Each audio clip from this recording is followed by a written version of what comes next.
tiistai-päivä eletään ja heinäkuu lähestyy uhkaavaa vauhtia. Meillähän lyötiin tässä joskus, oliko alkuvuoden puolella? Alkuvuoden puolella lyötiin vetoa, joka päättyy 1. heinäkuuta. Esko on oman osansa jo hävinnyt. Joo, eli mun osuus tästä oli se, että mä oon tipattomalla niin kuin heinäkuun ensimmäisen päivän asti. Ja en pysynyt tipattomalla, koska olin ottanut jonkun verran tuossa alkoholia. Jos se määrää sulle jonkun verran, niin sit sulla on ongelma.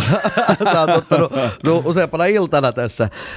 Niin, kuule sillä lailla. No muutamia hyviä iltoja ja yhdet tuparit, niin hävisin joka tapauksessa veron. Nyt mun pitää vaan miettiä, että mihin hyvän tekeväisyyskohteeseen mä ne 1 000 euroa Kyllä, mutta tässä se nähdään, että ei ollut selkärankaa kaverilla olla juomatta 1.7.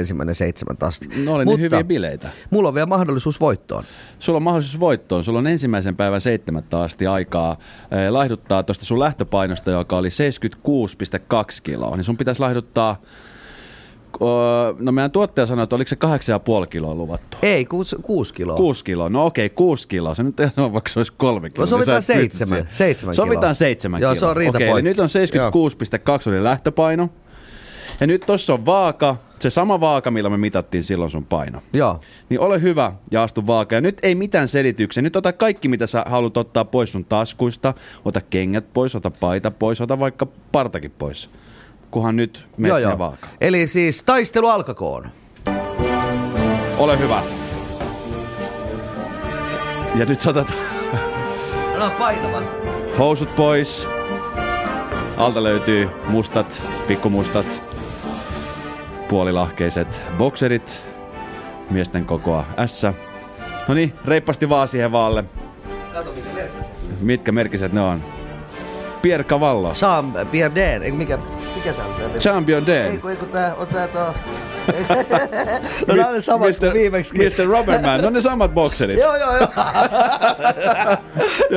Vaan on autenttinen. No niin, ja nyt Janne Kataja astuu vaakaan ja se näyttää tällä hetkellä 70, pysy nyt paikalla, 79. Miksi se heiluu noin? Se heiluu, koska sä heilut siinä. 79,1. 79,1. Eli sä oot lihonnut 3 kiloa. Mä oon lihonnut 3 kiloa, eli tästä kun ottaa 7 kiloa pois, ei tarvitse mennä alle 70, kun mä en halua mikään ruipelo olla.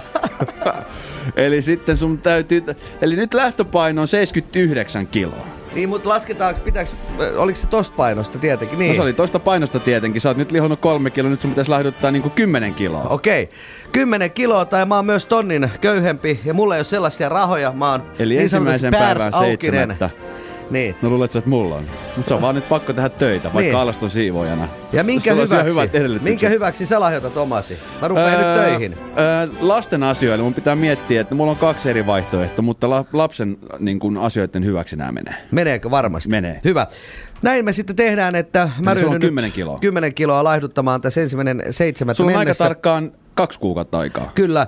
Jos sä oot joku semmonen laihdutusekspertti tai muuten asiantuntija, niin auta mua 010800103. Soita, ryhdyn mun sparraajaksi, henkisestä tueksi, jos sulla on joku vekotin. Rasva ei on ihan ok, koska mulla ei nyt ole rahaa laittaa tonnia tähän, mutta Eskohan saas nähdä, miten toi meidän lähikontentorialle käy, nehän menee varmaan konkkaan.